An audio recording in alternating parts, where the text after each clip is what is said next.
నోటీసులు ఇవ్వకుండా చర్యల, ఇతర శాఖల అనుమతులను పట్టించుకోరా, హైడ్రా తీరుపై హైకోర్టు వ్యాఖ్యలు, జీవో 99 జారీపై వివరణ ఇవ్వాలని ప్రభుత్వానికి ఆదేశం.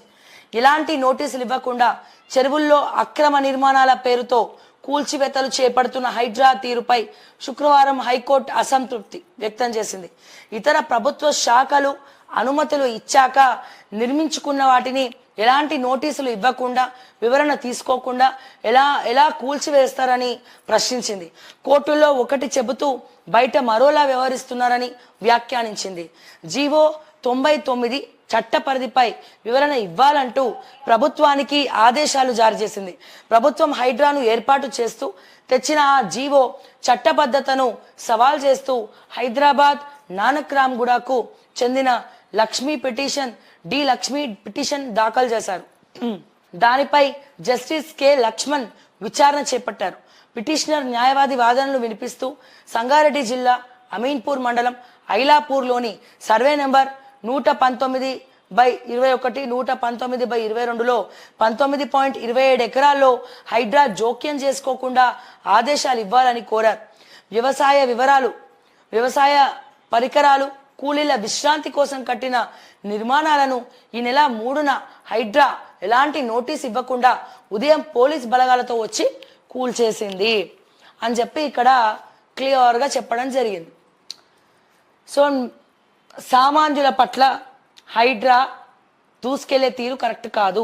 ఏ రకంగానైతే సామాన్యులు బతిమలాడుతున్నా కూడా మీరు వినట్లేదో, అదే రకంగా వినకుండా కూల్చేస్తున్నారో మీరు అదే రకంగా ఇప్పుడున్నటువంటి టాప్ 10 కన్స్ట్రక్షన్స్ చెరువుల్ని కబ్జా పెట్టి బఫర్ జోన్లో ఉన్నటువంటి Vasavi, Vamsiram, my home, Rajapushpa, vertex and legend, fortune ఇట్లా చెప్పుకుంటూ పోతే ఒక 10 ఉన్నాయి.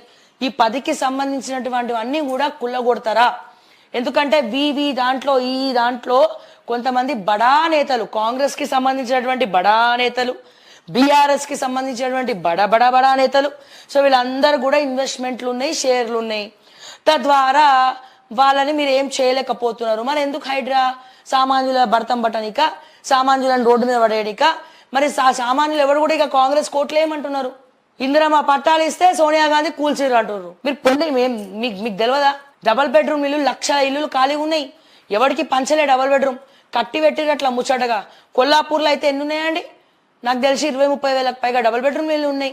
మరి నువ్వు హైడ్రా ఎందుకు వాళ్ళకి దారి చెప్పదు? కంపన్సేషన్ ఎందుకు ఇవ్వదు? కరెంటు మీటర్ ఇచ్చినోడిని, కరెంటు కనెక్షన్ ఇచ్చినోడిని, వాటర్ కనెక్షన్ ఇచ్చినోడిని ఎందుకు అరెస్ట్ చేయవు నువ్వు? వాళ్ళు ఎందుకు ఇచ్చిర్రు?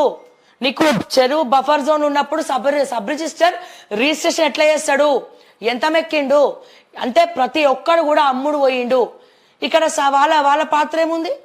ఇప్పుడు ఒక వెంచర్ వేయాలంటే పర్మిషన్లు కావాలి, రెరా కావాలి, హెచ్ఎండిఏ కావాలా? ఆ పర్మిషన్ తీసుకుంటప్పుడు పర్మిషన్ ఇచ్చేటోడు రెరా కావచ్చు, హెచ్ఎండిఏ కావచ్చు, వచ్చి ఎంక్వైరీ చేసుకోకర్లే. అది చెరువా, ఎఫ్టీఎలా, ఈడ వర్కౌట్ అవుతుందా కాదా అని అమ్ముడు పోయింది ఎవరండి? అమ్ముడు పోయిన వాళ్ళని ఏం చేస్తుంది హైడ్రా? తప్పులన్నీ వీలు చేసి వాళ్ళు అక్కడ చెడు ఉందో తెలియదు, ఎఫ్టీఎల్ బఫర్ జోన్లు ఉందో తెలియదు, ప్లాట్లు వేసి అమ్మిన తర్వాత ఇల్లు కడుతున్నామంటే ఎవరైనా కొనుక్కుంటారు. పోయి బ్యాంకు అన్ని సరి చూసుకునే బ్యాంకులు లోన్ ఇస్తాయి. ఏమైనా ప్రాబ్లమేటిక్గా ఉంటే లిటికేషన్లో పెడుతుంది, లోన్ ఇయ్యదు. మరి వీళ్ళందరూ తప్పు చేసి ఈ రోజున వాళ్ళని కుల్లగొడితే నువ్వు ఎటువంటి కంపెన్సేషన్ ఇవ్వకుండా సామాన్యులు ఏడికి పోవాలా? ఎప్పుడైనా వాళ్ళ తరపున మీరు ఆలోచిస్తున్నారా? మిడిల్ క్లాస్ బతుకులు చాలా ఘోరంగా ఉన్నాయి. సగం మాసివాటాకులు మిడిల్ క్లాస్ వాళ్ళకే వస్తున్నాయి. ఎందుకు? ఈ టెన్షన్స్ భరించలేక, ఈ స్ట్రెస్ భరించలేక, రేట్లు భరించలేక, ట్యాక్సులు కట్టలేక. పేదోళ్ళు అట్లనే ఉన్నారు, మిడిల్ క్లాస్ వాళ్ళు అట్లనే ఉన్నారు. గొప్పోళ్ళు మాత్రం హైకోర్టులో స్టేలు తెచ్చుకుంటారు, కుల్లగొట్టద్దు అంటారు, కుల్ల వదిలేయమని చెప్తారు, సూట్ కేసులు పంపిస్తారు. ఇదే కదా జరుగుతుంది రాష్ట్రంలో. వీటన్నిటి గురించి ఆలోచించాల్సిన అవసరం ఉంది కదా. ఇకపోతే విద్యుత్ శాఖలో లంచావతారాలు. దక్షిణ డిస్కమ్ కాల్ సెంటర్ కు వెలువెత్తుతున్న ఫిర్యాదులు. 6 నెలల్లో 7 విద్యుత్ ఉద్యోగులపై వేటు. తాజాగా యూపీఐ ద్వారా లంచం సొమ్ము తీసుకున్న ఆర్టిజన్ పై చర్యలు. విద్యుత్ సిబ్బంది లంచాలతో జనం అల్లాడుతున్నారు. ఎంతో కొంత ముట్ట చెప్తే తప్ప విద్యుత్ సమస్యలను సిబ్బంది పరిష్కరించడం లేదు. యూపీఐల ద్వారానే దర్జాగా లంచాల సొమ్మును వసూలు చేసుకుంటున్నారు. విద్యుత్ సంస్థల్లో నెలకు 5-6 లక్షల జీత భత్యాలు పొందే చీఫ్ ఇంజనీర్, మొదలుకొని అట్టడుగున క్షేత్రస్థాయిలో ఆర్టిజన్ పేరుతో పనిచేసే తాత్కాలిక ఉద్యోగి దాకా ప్రతి క్యాడర్లో కొంతమంది వసూళ్లకు పాల్పడుతూ పట్టుబడుతున్నారు. సో ఇవన్నీ కూడా జరుగుతూ ఉన్నాయి. ముఖ్యంగా విద్యుత్ మాత్రమే కాదు, ఎంఆర్ఓలు సబ్ రిజిస్టర్ల మీద కూడా మీరు నిఘా పెట్టాలి.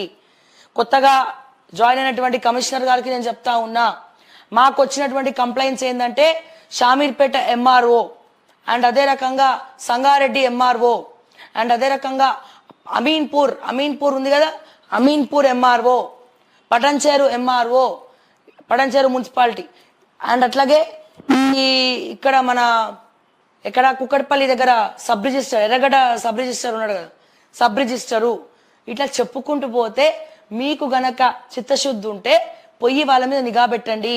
వాళ్ళు లంచాలకు అలవాటు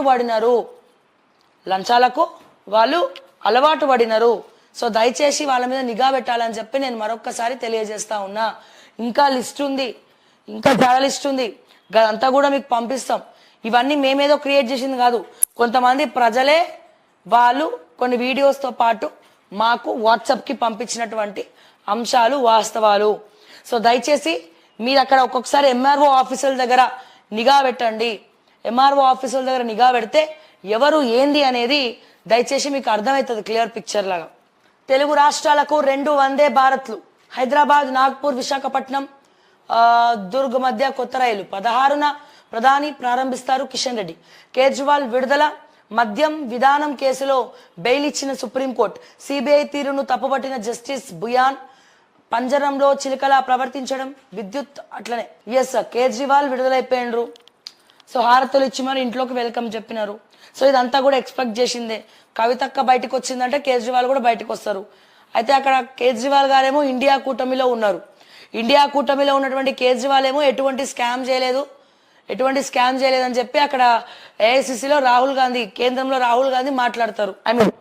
కేంద్రంలో ఉన్నటువంటి నాయకులు, కాంగ్రెస్ నాయకులు అందరూ మాట్లాడతారు. ఇక్కడ తెలంగాణలో రేవంత్ రెడ్డి ఏమో కవితక్క స్కామ్ చేసింది, లిక్కర్ స్కామ్ చేసింది అని చెప్పి మాట్లాడతారు. అక్కడ ఏఐసిసి ఒకటి చెప్తుంది, ఇక్కడ రేవంత్ రెడ్డి గారు ఒకరు చెప్తారు. ఆ కవితక్క స్కామ్ చేసిందో లేదో తెలంగాణ ప్రజలందరికీ కూడా క్లియర్ గా తెలుసు. మరి దీంట్లో లిక్కర్ స్కామ్ లో ఇన్వాల్వ్ అయింది ఎవరు? కేజ్రీవాల్ కూడా ఉన్నారు కదా. కేజ్రీవాల్కి వాళ్ళ ఇంటి కోసం విలువైన ఫర్నిచర్ అంతా కూడా కొనిపించిరని చెప్పి జైల్లో ఉన్నటువంటి సుకేష్ చంద్రశేఖర లేఖలో పేర్కొన్నాడు. స్వయాన ఆయనే తీసుకెళ్లి ఈ బీఆర్ఎస్ భవన్ ఏదైతే ఉందో, బీఆర్ఎస్ పార్టీ ఆఫీస్ ఏదైతే ఉందో, ఆ పార్టీ ఆఫీస్ లో తనకు ఉన్నటువంటి BMW కార్ దూసుకపోయింది.